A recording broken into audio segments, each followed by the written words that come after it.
옆에 분들하고 같이 한번 인사합시다. 사랑합니다. 축복합니다.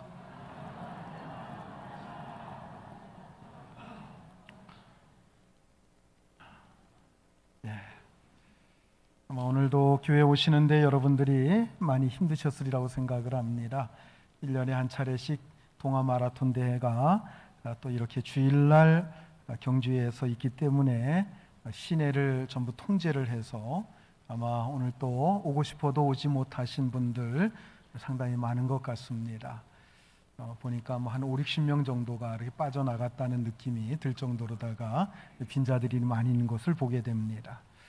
그러나 이 시간 주예전에 나오신 여러분들은 하나님의 말씀에 집중하고 하나님 은혜에 집중해서 이 시간 큰 은혜가 되실 수 있기를 우리 주님의 이름으로 다시 한번 축복합니다.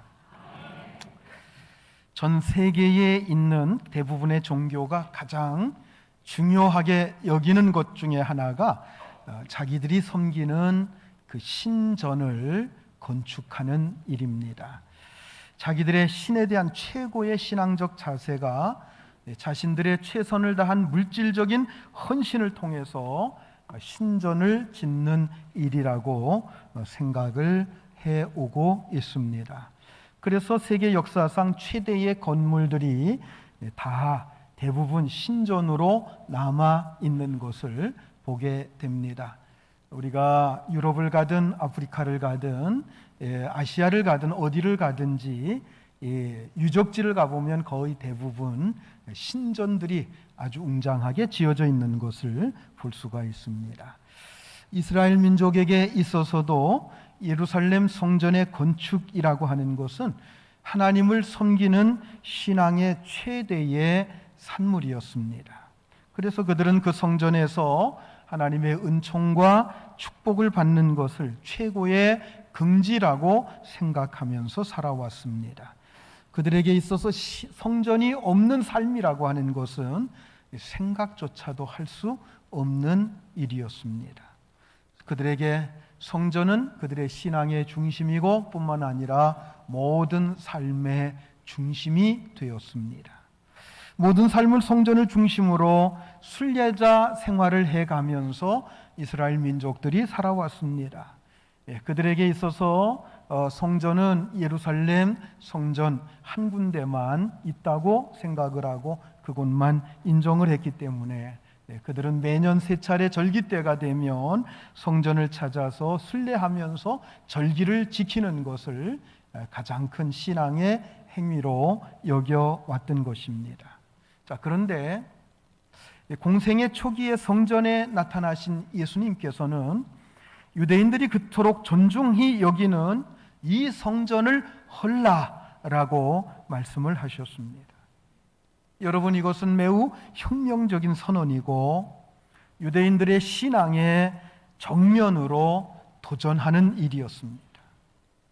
그렇다고 한다면 주님께서는 왜 이 성전을 헐라고 말씀을 하셨겠습니까?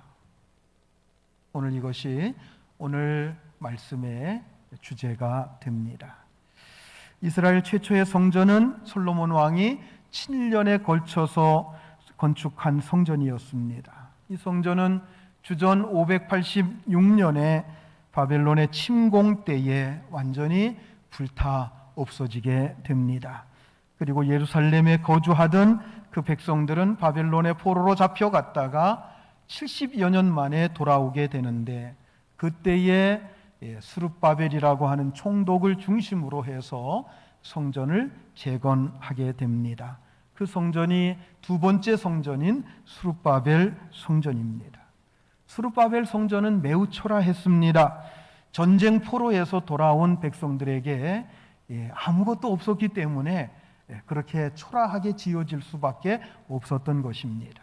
그러나 이스라엘 백성들은 그 성전을 중심으로 해서 다시금 자신들의 신앙을 세우고자 힘썼습니다. 세 번째 성전은 헤롯 왕이 정치적인 목적을 가지고 46년 동안이나 지은 소위 헤롯 성전이라고 하는 아주 웅장한 성전이었습니다. 이 성전은 바로 예수님 당시에 있었던 바로 그 성전을 가리킵니다. 유대인이 아니고 에돔 사람이었던 헤롯 왕이 유대인의 환심을 사기 위해서 지은 성전이 바로 이 헤롯 성전이었습니다. 그런데 그 성전은 당시 타락한 교권주의자들인 사두개인들과 바리새인들의 권모술수를 일삼는 정치적 소굴이 되어버리고 말았습니다. 유대인의 큰 명절이 가까이 왔을 때 예수님께서는 그 6월절에 예루살렘으로 올라가셨습니다. 성전 안에 들어갔을 때 성전 안은 눈뜨고 볼 수 없는 그러한 광경이 펼쳐졌습니다. 성전은 하나님 아버지께 예배하고 기도하는 집이었습니다. 그런데 기도하는 사람은 없고 소와 양과 비둘기 파는 사람들로 가득 찼고 돈 바꾸는 사람들로 가득 차 있었습니다. 원래 돈을 바꾸는 일과 소와 양과 비둘기 등을 파는 이 사람들이 성전 밖에 그렇게 마련이 돼 있었고, 그곳에서 멀리서 오는 순례자들이 제물로 쓸 짐승을 사거나 아니면 일반 돈을 성전에 드리는 돈이 따로 있었습니다. 성전에 드리는 돈으로 환전을 해서 성전세를 바치는 일을 해왔던 것입니다. 이것은 멀리서 오는 순례자들을 위해서 편의상 마련해 놓은 것인데 어느 때부터인지 그것이 성전 안으로 들어와 버린 것입니다. 물질에 눈이 어두워진 제사장들이 상인들과 결탁을 해서 비싼 자릿세를 받고 그들을 성전 안으로 끌어들인 것입니다. 그리고 하나님 앞에 드릴 그 제물을 그들이 감정을 합니다.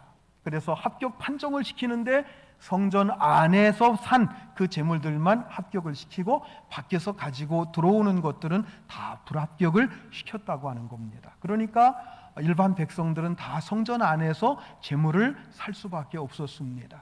그 당시에 기록에 의하면 심지어는 밖에서 사는 짐승의 가격보다도 무려 16배까지 높여서 받았다고 하는 기록이 있습니다.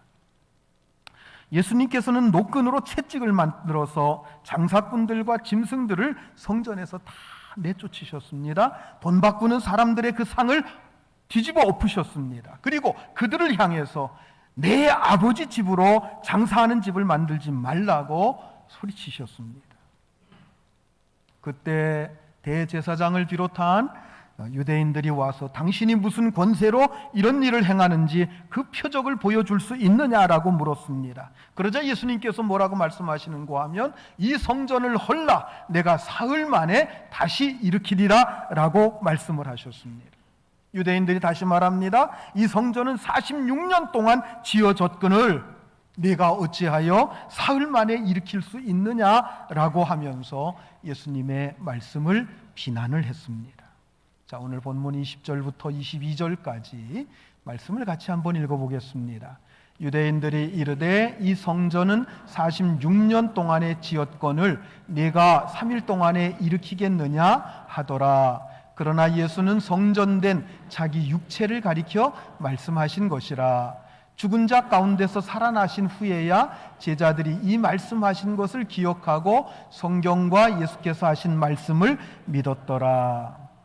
자, 이 요한복음을 쓰고 있는 저자 요한은 예수님께서 말씀하시는 성전은 예수님 자신의 육체를 가리키는 것이다 라고 덧붙여서 설명을 해주고 있습니다. 그리고 요한을 비롯한 제자들은, 주님의 제자들은 그 당시에 그 주님의 말씀을 이해하지 못하고 있다가 예수님께서 십자가에 죽으시고 부활하신 후에야 그 말씀이 어떤 의미인가 하는 것을 깨닫게 되었다라고 또 설명을 하고 있습니다.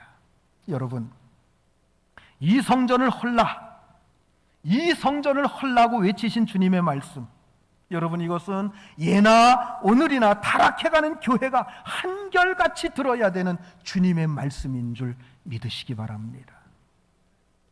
오늘 아침 우리는 이 성전을 헐라고 외치셨던 그 주님의 음성을 분명하게 들어야 될 것입니다. 오늘 본문 말씀을 통해서 주님께서 헐어야 했던 이 성전, 이 성전의 의미가 무엇인지, 오늘날의 성전은 무엇인지 이것을 깨달을 수 있는 귀한 시간이 될 수 있기를 바랍니다. 자, 첫 번째로 이 성전은 하나님의 임재를 상징하는 처소였습니다. 한번 따라서 해보시기 바랍니다. 성전은 하나님의 임재를 상징하는 처소다. 성전은 하나님의 임재를 상징하는 곳입니다. 하나님의 임재가 없으면 그곳은 성전이 아니라는 겁니다. 하나님은 하늘에 계십니다마는 또한 땅에서 인간과 만나는 특별한 장소, 구별된 장소가 필요했습니다. 그래서 하나님께서는 자신이 인간들과 만날 수 있는 장소로 성막, 성소를 지으라고 명령을 하셨습니다. 출애굽기 25장 8절과 9절 말씀 같이 읽습니다. 내가 그들 중에 거할 성소를 그들이 나를 위하여 짓되 무릇 내가 내게 보이는 모양대로 장막을 짓고 기구들도 그 모양을 따라 지을지니라. 자, 하나님께서 모세에게 자신이 지시하는 모양대로 성소를 만들라고 하시면서 그렇게 만들면 자신이 그곳에서 임재하셔서 그 백성들과 만나 주시겠다라고 약속을 하십니다. 여러분, 성소, 성막은 자기 백성과 함께 거하시는 하나님의 처소였습니다. 처음 모세에게 계시된 성막은 정착된 건물이 아니었습니다. 이동이 가능하도록 만들어진 것이었습니다.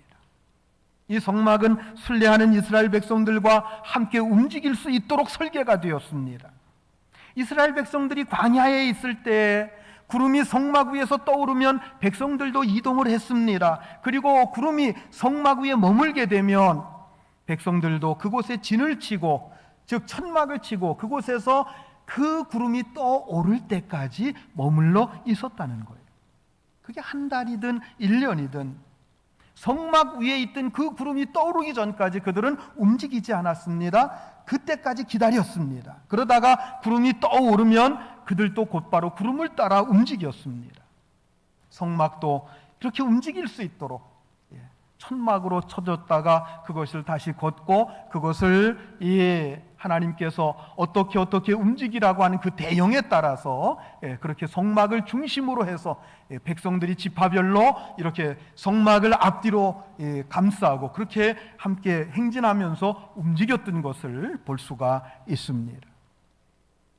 이처럼 하나님은 어느 일정한 장소에 머물러 계시지 않고 순례하는 자기 백성들과 함께 움직였습니다. 바로 이것이 움직이는 성막을 짓게 하신 하나님의 뜻입니다. 그들과 함께 하시겠다고 하는 것입니다. 그러나 성전은 그 시작부터 성막과 달랐습니다. 성전은 정지 상태로 있는 움직일 수 없는 처소였습니다. 그리고 성전의 시작은 인간의 요청에 의해서 시작이 됐습니다. 하나님은 다윗의 요청에 의해서 성전을 임재의 처소로 인정해 주셨다고 하는 것입니다. 다윗 왕은 늘 불편했어요. 뭐가 불편했는고 하면 자신은 아름다운 백향목 궁전에 거주하면서 하나님의 그 언약궤, 하나님이 임재하실 그 성소가 저렇게 밖에 그리고 천막 안에 있다고 하는 것이 너무나도 괴로웠습니다. 그러나 하나님께서는 백향목으로 성전을 지으라고 명령하지 않으셨습니다. 사무엘하 7장 7절 말씀 우리 같이 한번 읽습니다. 이스라엘 자손과 더불어 다니는 모든 곳에서 내가 내 백성 이스라엘을 먹이라고 명령한 이스라엘 어느 지파들 가운데 하나에게 내가 말하기를 너희가 어찌하여 나를 위하여 백향목집을 건축하지 아니하였느냐고 말하였느냐. 그런 적이 있다는 거예요? 없다는 거예요? 없다는 겁니다. 왜 너희들만 좋은 집에서 사느냐, 내 집은 백향목으로 아름답게 만든 그 전을 건축하지 않느냐, 이렇게 말씀하신 적이 한 번도 없다는 거예요. 그럼에도 불구하고 하나님께서는 다윗의 성전 건축을 허락하셨습니다. 다만 다윗이 직접 건축하는 것이 아니라 다윗은 건축에 필요한 모든 것을 준비하게 하시고 그 아들 솔로몬으로 하여금 짓게 하셨습니다. 이처럼 하나님의 성전은 하나님의 요구에 의해서 지어진 것이 아니라 다윗의 요청에 의해서 짓도록 허락하신 것이다 라는 거예요. 비록 하나님의 요구에 의해서 지어진 것은 아니지만 하나님께서는 그 성전에 내가 함께 하겠다, 내가 거주하겠다라고 약속해 주셨습니다. 그런데 이제 하나님은 그 성전에 임재할 수 없게 되었습니다. 왜요? 이스라엘 백성들의 죄악과 그들의 불신앙 때문이었습니다. 결국 이스라엘 백성들의 죄악과 불신앙으로 말미암아 성전은 파괴되었고 이스라엘 백성들은 바벨론으로 포로로 끌려가게 되었습니다. 그 일이 있기 전에 예레미야 선지자는 이스라엘 백성들을 향해서 이렇게 외쳤습니다. 예레미야서 7장 3절로 7절까지 같이 봅니다. 좀 깁니다. 우리가 말씀을 집중해서 같이 뜻을 생각하면서 이 말씀들을 읽어보겠습니다. 만군의 여호와 이스라엘의 하나님께서 이와 같이 말씀하시되 너희 길과 행위를 바르게 하라. 그리하면 내가 너희로 이곳에 살게 하리라. 너희는 이것이 여호와의 성전이라 여호와의 성전이라 여호와의 성전이라 하는 거짓말을 믿지 말라. 너희가 만일 길과 행위를 참으로 바르게 하여 이웃들 사이에 정의를 행하며 이방인과 고아와 과부를 압제하지 아니하며 무죄한 자의 피를 이곳에서 흘리지 아니하며 다른 신을 뒤를 따라 화를 자초하지 아니하면 내가 너희를 이곳에 살게 하리니 곧 너희 조상들에게 영원토록 준 땅이니라. 너희가 내 법도 내 말씀을 쫓아 행하면 내가 너희와 늘 함께 할 것이다. 그런데 그렇지 아니하면 내가 너희와 함께 하지 않겠다. 너희를 떠나겠다. 이곳을 여호와의 전이다, 여호와의 전이다, 여호와의 전이다 라고 하는 거짓말을 믿지 마라. 우리에게 성전이 있으니 하나님은 우리와 늘 함께 하시겠지. 우리가 죄악 가운데 살든 우상을 섬기며 살든 어떤 모진 행위를 하든 성전만 있으면 하나님은 우리와 함께 하신다라고 하는 그 거짓말을 믿지 말라라고 말씀을 하고 있습니다. 즉 하나님께서는 이스라엘 백성들이 그들의 죄악과 불신앙을 버리고 하나님의 말씀을 따라 살아야만 하나님께서 그들과 함께 하시고 그 땅에서 그들이 평안할 수 있다고 하는 말씀입니다. 그들 가운데 성전이 있다고 해서 하나님이 그들과 함께 하시고 그들의 삶이 평안할 수 있다고 하는 것, 그것은 거짓말이라고 하는 것입니다. 그래서 예레미야 선지자는 그렇게 말씀합니다. 이곳이 하나님의 성전이다, 하나님의 성전이다, 하나님의 성전이다 라고 하는 거짓말을 너희가 믿지 말아야 된다라고 하는 것입니다. 그렇게 경고했음에도 불구하고 이스라엘 백성들은 죄악과 불신앙을 버리지 않아서 결국은 그 성전이 불타 없어지게 되는 겁니다. 그리고 백성들은 모두 다 포로로 끌려가게 된 것입니다. 그 후에 스룹바벨 성전이 재건되었지만, 그리고 또한 헤롯의 성전이 세워졌지만 성전은 더 이상 하나님께서 임재하실 수 없는 곳이 되어버리고 만 것입니다. 그 이유가 무엇입니까? 이스라엘 백성들이 죄악을 떠나지 않았고 더구나 부패한 종교 지도자들이 그 성전을 더럽혔기 때문이라는 것입니다. 예수님께서도 눈에 보이는 성전이 파괴될 것을 예언하셨고 그 예언대로 그 성전은 주후 70여 년경에 완전히 파괴되었습니다. 그리고 그 예루살렘 성전이 세워져 있던 그 자리에 지금은 이슬람 사원인 모스크가 세워져 있는 가운데 지금까지 내려오고 있습니다. 저는 그 이유를 하나님께서 성전이 다시 세워질 이유가 없다고 생각하셨기 때문이라고 저는 생각을 합니다.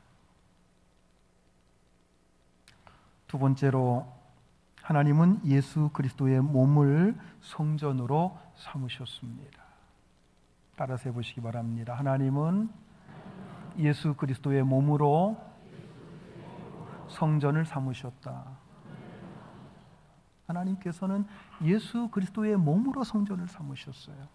이제 하나님은 지상에 인간의 손으로 지은 집에 거주하지 않으십니다. 예수 그리스도께서 육신을 입고 이 땅에 오심으로 예수 그리스도의 육신을 하나님이 거주하시는 거처로 삼으셨다고 하는 것입니다. 즉 예수 그리스도께서 이 세상에 오셔서 활동하시는 대로 하나님은 함께 움직이는 하나님의 장막이 되셨다고 하는 거예요. 요한복음 1장 14절 말씀 우리 같이 한번 읽습니다. 말씀이 육신이 되어 우리 가운데 거하심에 우리가 그의 영광을 보니 아버지의 독생자의 영광이요 은혜와 진리가 충만하더라. 말씀이신 하나님께서 요한복음 1장 1절에 보면 하나님 말씀으로 계신다고 그랬어요. 그 말씀이신, 우리가 말씀이라고 번역한 것에는 참 제가 볼 때는 참 불만족스러운 게 많아요. 처음에 우리말로 번역된 성교전서라고 하는 게 옛날에 있었어요. 옛날에 있었는데 거기에 보면은 이 말씀이라고 돼 있질 않고 처음 번역을 어떻게 하는가 하면 도라고, 길도자를 써서 도라고 하는 말로 그렇게 표현되어 있었습니다. 태초에 도가 있었느니라, 이 도가 하나님과 함께 있었으니 이 도가 곧 하나님이시니라, 이렇게 돼 있었다는 거예요. 길도자를 써서요. 예수님이 길이고 예수님이 모든 사람들의 빛이 된다고 하는 그런 의미라고 하는 거예요. 그런데 여기에 지금 말씀으로 이렇게 번역이 돼 있는데 본래 로고스라고 하는 헬라어지요. 말씀으로 번역이 돼 있어서 우리가 자꾸 인간의 하나님의 말씀만 말씀이 아니잖아요. 우리는 어른의 말씀도 말씀이고 공자의 말씀도 말씀이라고 하고 부처의 말씀도 말씀이라고 하고, 그러니까 사람들이 말씀 그러면 헷갈리는 거예요. 자, 그런 의미에서 이 말씀의 의미를 여러분들이 잘 이해를 했으면 좋겠습니다. 말씀이신 하나님께서 육신이 되어 우리 가운데 오셨는데 그분이 누구예요? 그분이 바로 예수 그리스도이십니다.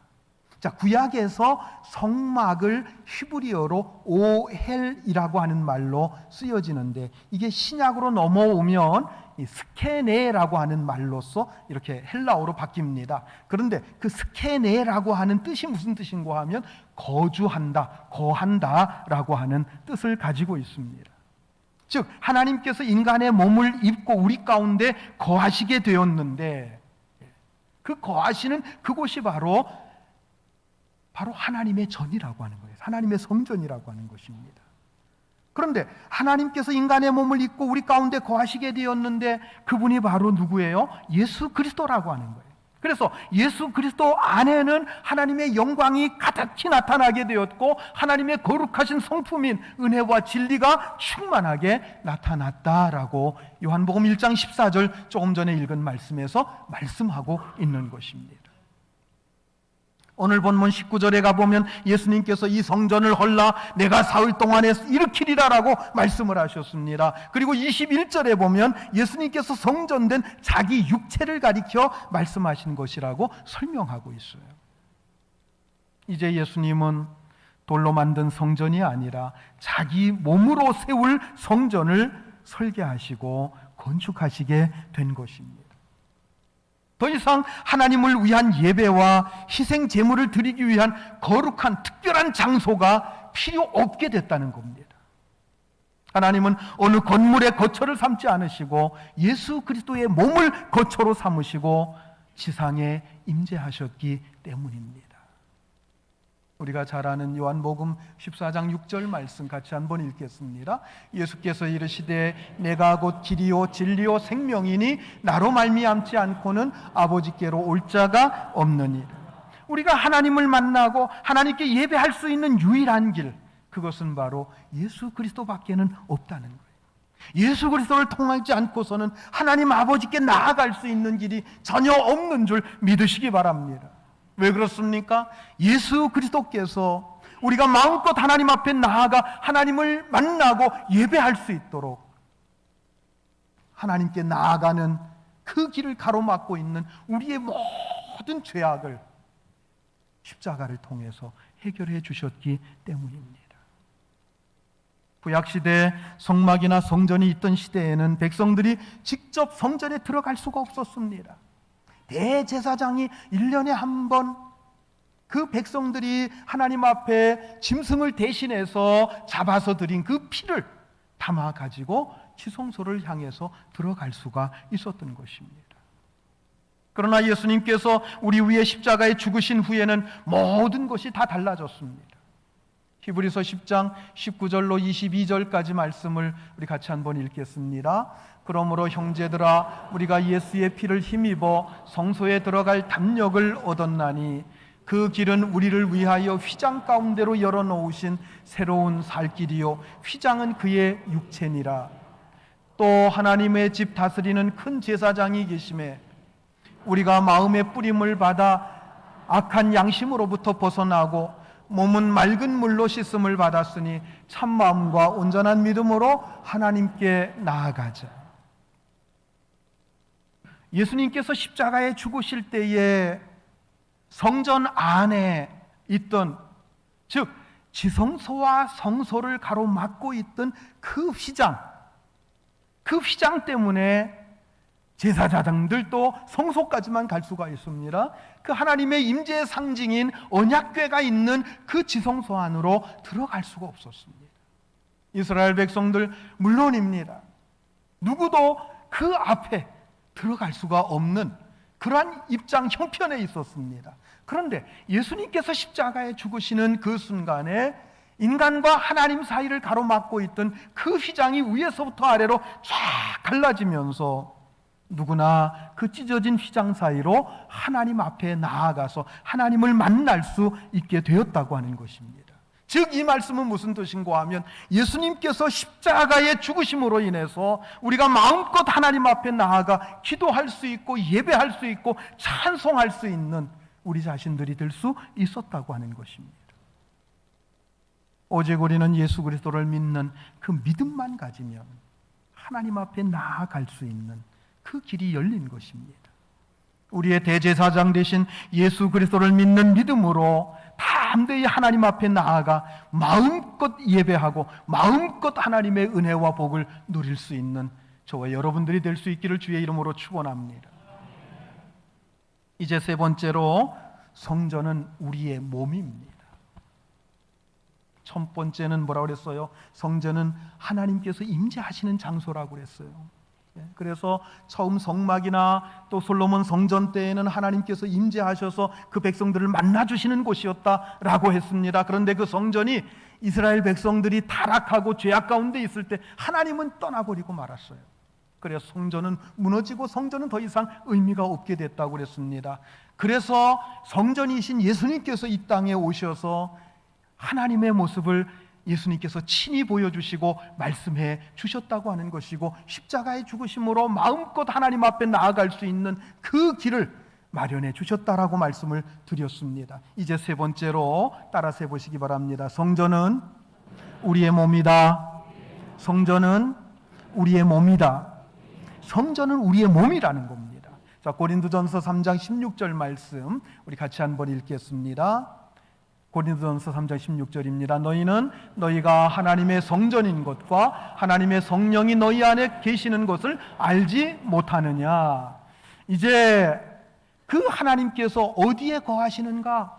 예수 그리스도를 믿는 그 믿음으로 그 마음이 회개하고 깨끗해진 우리의 심령 속에 거주하신다는 거예요. 그래서 우리의 몸, 우리의 마음이 성령 하나님이 거하시는 성전이 된다고 하는 겁니다. 고린도전서 6장 19절 20절 말씀을 비슷한 말씀인데 다시 한번 봅니다. 너희 몸은 너희가 하나님께로부터 받은 바 너희 가운데 계신 성령의 정인 것을 알지 못하느냐. 너희는 너희 자신의 것이 아니라 값으로 산 것이 되었으니 그런즉 너희 몸으로 하나님께 영광을 돌려라. 우리 몸은 뭐라고 그랬어요? 하나님이 거하시는 전이라고 그랬어요. 성전이라고 했어요. 그렇기 때문에 우리의 몸을 통해서 하나님께 영광을 돌리는 삶을 살아야 된다는 거예요. 우리의 몸이 죄악과 이 세상 것들에게 난잡하게 그렇게 오염되고 이렇게 되는 것을 하지 말라는 겁니다. 그런데 가지 말라는 거예요. 오직 우리의 몸을 통해서 하나님께 영광을 돌리라고 하는 것입니다. 또한 하나님의 성전된 우리 몸은 개인 성전으로만 존재하는 것이 아닙니다. 개인 성전들이 모여서 연합된 하나의 성전을 이루게 되는데 이 연합된 성전을 가리켜서 여러분 뭐라고 부르는지 아십니까? 교회라고 부릅니다. 여러분, 하나하나 성전들이 모여서 교회가 되는 거예요. 자, 에베소서 2장 20절로 22절까지 굉장히 중요한 말씀입니다. 우리 하나님, 우리 같이 한번 집중해서 읽습니다. 너희는 사도들과 선지자들의 터 위에 세우심을 입은 자라. 그리스도 예수께서 친히 모퉁이 돌이 되었느니라. 그의 안에서 건물마다 서로 연결하여 주 안에서 성전이 되어가고, 너희도 성령 안에서 하나님이 거하실 처소가 되기 위하여 그리스도 예수 안에서 함께 지어져 가느니라. 하나님이 보시는 참 성전은 구속함을 입은 성도들이 모여 있는 것입니다. 우리 개개인의 성전들이 모여서 이렇게 하나님이 거하시는 하나님의 거대한 성전인 교회가 이루어지는 거예요. 그러나 단순히 교인들이 많이 모였다고 해서 교회가 되고 성전이 되는 것은 아닙니다. 우선 교회는 조금 전에 읽은 말씀 에베소서 2장 20절에 있는 말씀처럼 사도들과 선지자들의 터 위에 세워져야 됩니다. 여러분, 사도들과 선지자들의 터라는 게 무슨 뜻입니까? 뭘 의미합니까? 사도들은 신약 성경을 가리키고 선지자들은 구약 성경을 가리키는 거예요. 신구약 성경 위에 세워져야 된다는 겁니다. 철저하게 하나님 말씀 위에 세워질 때에 그게 성전이 되고 그게 교회가 될 수 있다는 거예요. 강단에서는 끊임없이 살아있는 말씀이 선포돼야 되고 성도들은 그 말씀을 먹고 살아야 된다는 것입니다. 그 다음으로 교회는 예수 그리스도가 머리가 돼야 됩니다. 따라서 해보시기 바랍니다. 예수 그리스도가 머리가 돼야 된다. 조금 전에 읽은 말씀 에베소서 2장 20절 하반절에 보면 예수 그리스도께서 친히 모퉁이 돌이 되었느니라 라고 말씀하고 있어요. 모퉁이 돌이 뭡니까? 머릿돌이라고도 얘기를 하죠. 머릿돌, 머리가 되는 돌이라는 얘기예요. 그 모퉁이 돌이라는 게 뭡니까? 오늘날은 건축할 때 그런 잘 사용하지 않기도 합니다만은 예전에는 건축을 할 때 하나의 가장 중요한 돌을 세워놓고 그 돌을 중심으로 해서 건축이 다 이루어지게 돼 있어요. 그래서 그 모퉁이 돌, 그 머릿돌이 그렇게 중요했던 것입니다. 즉 예수님께서 모퉁이 돌이 되고 머릿돌이 된다는 뜻이 뭡니까? 예수 그리스도가 교회에서는 가장 높임을 받아야 되고 인간이 그 자리를 탐해서는 안 되고 인간이 높임을 받아서는 안 된다고 하는 뜻입니다. 오늘날 타락해가는 교회들을 보면 대부분이 인간이 높임을 받고 인간이 우상화되기 때문인 것을 볼 수가 있습니다. 요즘에 교계의 뜨거운 감자가 명성교회 문제예요. 800억 원 비자금 문제로 PD수첩에서 나왔다는, 제가 보지는 않았습니다만은 그거는 많이 곡해가 됐다고 그래요. 근데 어쨌든 왜 그런 일이 일어날까? 왜 그런 일이 일어납니까? 인간이 중심이 되기 때문에 그래요. 여러분, 우리 교회는 우리 주님 예수 그리스도와 우리 아버지 하나님과 성령 하나님만이 높임을 받는 그런 거룩한 교회가 될 수 있기를 주의 이름으로 축원합니다. 또 한 가지, 교회는 성도 하나하나가 자신에게 맡겨주신 그 사역을 잘 감당함으로 세워져 간다는 거예요. 자, 조금 전에 읽은 말씀 한 번 더 읽읍시다. 그 21절과 22절 말씀만 읽겠습니다. 그 안에서 건물마다 서로 연결하여 주 안에서 성전이 되어가고 너희도 성령 안에서 하나님이 거하실 처소가 되기 위하여 그리스도 예수 안에서 함께 지어져 가느니라. 여러분, 하나의 건물이 세워지기 위해서는 거기에 수많은 자재들이 필요한 거예요. 그런데 그 자재들이 따로따로 놀면 건축이 될 수가 없어요. 어떻게 돼야 돼요? 모퉁이 돌을 중심으로 해서 그것들이 서로가 잘 연결되고 조화가 이루어져야 되고 필요한 곳에 필요한 것들이 있어야 되고 이렇게 함으로 인해서 건축이 완성이 되는 겁니다. 그렇지 않습니까? 건축이 완성이 돼야 되는데 그 중에 중간에 무슨 보가 하나 빠진다든지 기둥이 하나 빠진다든지 이렇게 되면 그 집은 어떻게 돼요?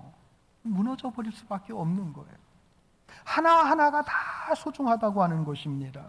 마치 여러분 퍼즐 게임 해보셨잖아요. 퍼즐 게임, 수백 개의 퍼즐 중에서, 퍼즐 조각 중에서 하나만 빠져도 그 그림이 완성이 될 수가 없는 것과 똑같다고 하는 것입니다. 그래서 한 성도 한 성도가 다 필요하고 다 중요하다고 하는 겁니다. 히브리서 10장 24절 25절 말씀 우리 같이 한번 읽습니다. 서로 돌아보아 사랑과 선행을 격려하며 모이기를 패하는 어떤 사람들의 습관과 같이 하지 말고 오직 권하여 그날이 가까움을 볼수록 더욱 그리하자. 성도가 서로가 돌봐야 되고 사랑과 선행을 가지고 서로가 격려해야 됩니다. 모이기를 힘써야 됩니다. 이렇게 하는 것이 교회라는 거예요. 그런데 교회 안에서 서로 시기하고 질투하고 말로써 상처 주는 일들이 얼마나 많은지 몰라요. 특히 중직자들 중에서 이런 일들이 일어나는 것을 들을 때마다 너무너무 실망스럽습니다. 예전에 어떤 교회에서 실제로 일어났던 일이라고 합니다. 어려서 부모를 잃고 몹시 가난하게 사는 오누이 남매가 있었습니다. 그들은 어렵게 자라서 성년이 되었어요. 그런데 오빠가 너무 어렵고 고생하고 이렇게 자라다 보니까 이 결핵이 아주 심해서 거의 죽어가게 됐습니다. 너무너무 가난하기 때문에 약을 써서 쓸 수가 없어요. 너무 안타까운 나머지 누이 동생이 미군과 관계를 맺고 오빠의 병을 치료하게 되었습니다. 이 남매는 열심히 교회에 나왔는데 어느 날 어느 신자가 그 사실을 알고 교회의 소문을 쫙 퍼뜨린 거예요. 그 얘기가 돌고 돌아서 오빠의 귀까지 들어왔습니다. 충격을 받은 오빠는 동생이 몸을 판 돈으로 병이 나았다고 하는 그 죄책감에 빠져서 괴로워하다가 스스로 목숨을 끊어버리고 말았습니다. 한편 몸까지 팔아서 오빠의 생명을 살렸는데 그 오빠가 죽어버린 거예요. 그 오빠 없는 세상 살아서 뭐하나 하면서 이 동생도 따라서 죽고 말았습니다. 장례식 날 두 시신을 앞에 놓고 목사님이 울면서 이렇게 설교를 했다는 겁니다.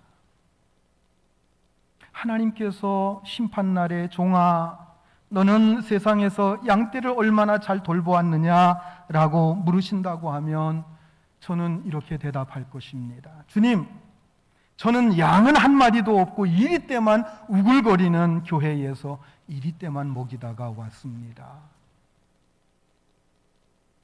여러분, 하나님의 성전된 여러분 자신이 어떻습니까?